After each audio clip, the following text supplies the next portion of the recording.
Halo semua, saat ini Kidul Official sedang berada di Gunung Kidul, Daerah Istimewa Yogyakarta. Kali ini, kita akan berziarah ke makam Ki Ageng Giring III yang konon sosoknya tak lepas dari lahirnya Kerajaan Mataram Islam.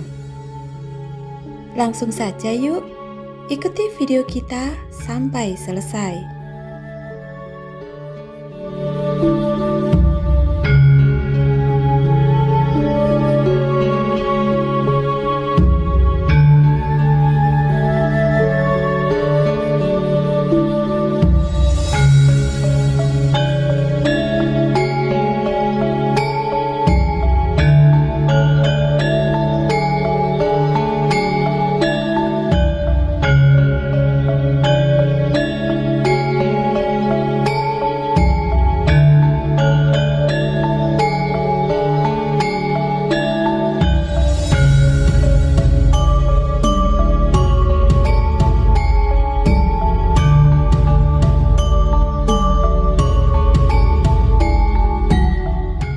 Lahirnya Kerajaan Mataram Islam tak lepas dari proses pencarian wangsit atau wahyu oleh dua orang sahabat, yaitu Ki Ageng Giring III dan Ki Ageng Pemanahan. Kemudian, terjadilah peristiwa di Dusun Sodo Gunung Kidul yang kemudian menjadi penanda lahirnya Kerajaan Mataram Islam.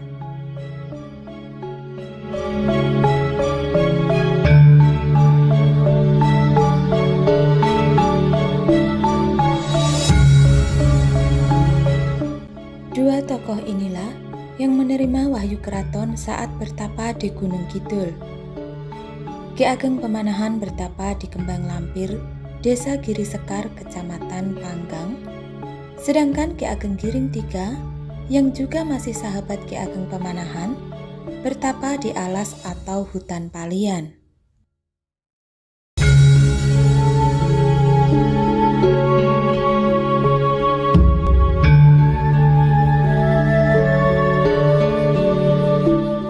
Ki Ageng Giring III yang makamnya berada di Desa Sodo, Kecamatan Palian, menjadi salah satu sosok yang dikenal oleh masyarakat Yogyakarta hingga saat ini. Bahkan, makamnya selalu ramai peziarah yang datang untuk berdoa, memanjatkan puji kepada Tuhan Yang Maha Esa.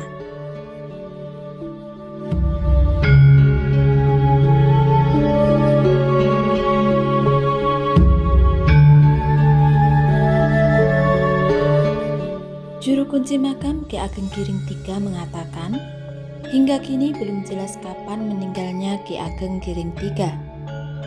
Hal ini lantaran hingga sekarang, kisah hidupnya berupa sebuah cerita tutur yang turun-temurun disampaikan dari generasi ke generasi.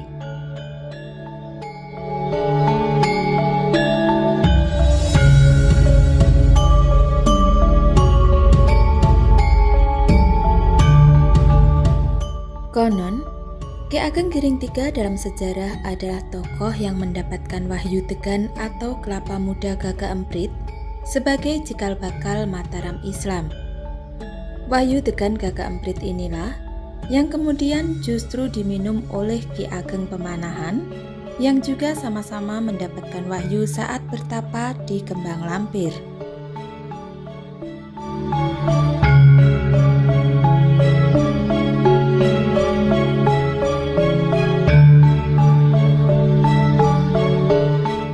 Dengan rasa kecewa dan memendam rasa marah, Ki Ageng Giring III terpaksa merelakan air kelapa muda diminum saudara seperguruannya.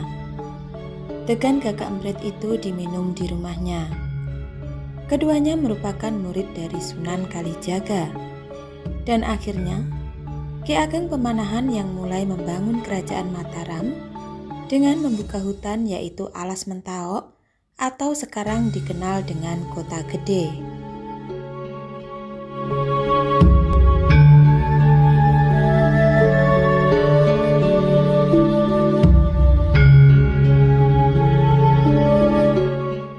Upaya negosiasi antara Ki Ageng Giring III dan Ki Ageng Pemanahan pun dilakukan begitu air kelapa muda tersebut habis diminum.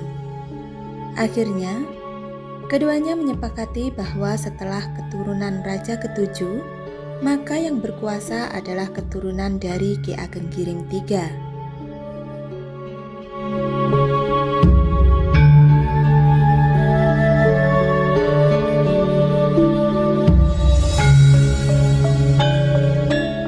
Hingga kini, belum jelas kapan Ki Ageng Giring III meninggal. Ditemukannya makam Ki Ageng Giring III juga berawal dari cerita masyarakat yang suka berziarah ke makam Kiai Tembayat di Klaten. Dari situlah, kemudian ada wahyu sebuah bata putih di alas Palian. Setelah dilakukan upaya babat alas atau membuka hutan untuk membuat jalan, akhirnya ditemukan makam Ki Ageng Giring III ini.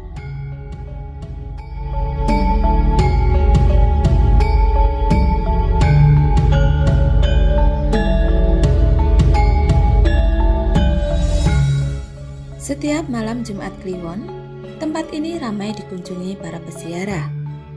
Bahkan kerabat Keraton Yogyakarta juga sering berziarah di makam penerima wangsit Kerajaan Mataram Islam yang kemudian pecah menjadi Kesultanan Yogyakarta atau Keraton Yogyakarta dan Kasunanan Surakarta atau Keraton Solo ini. Malam Jumat Kliwon banyak peziarah yang datang, konon dikarenakan makam Ki Ageng Giring III ini diketemukan tepat pada hari Jumat Kliwon.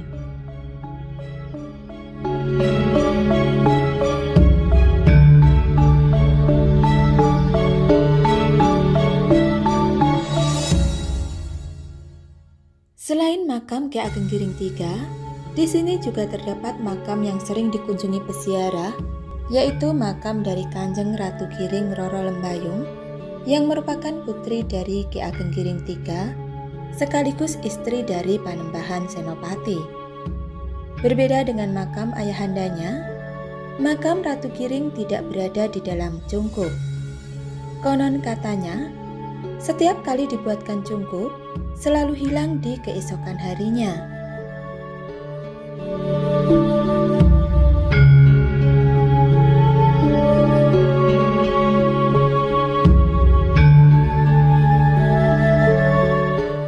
Itulah tadi ziarah kita ke makam Ki Ageng Giring III di Soto Gunung Kidul, Daerah Istimewa Yogyakarta.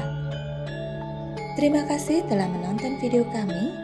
Semoga bermanfaat dan sampai jumpa di video berikutnya.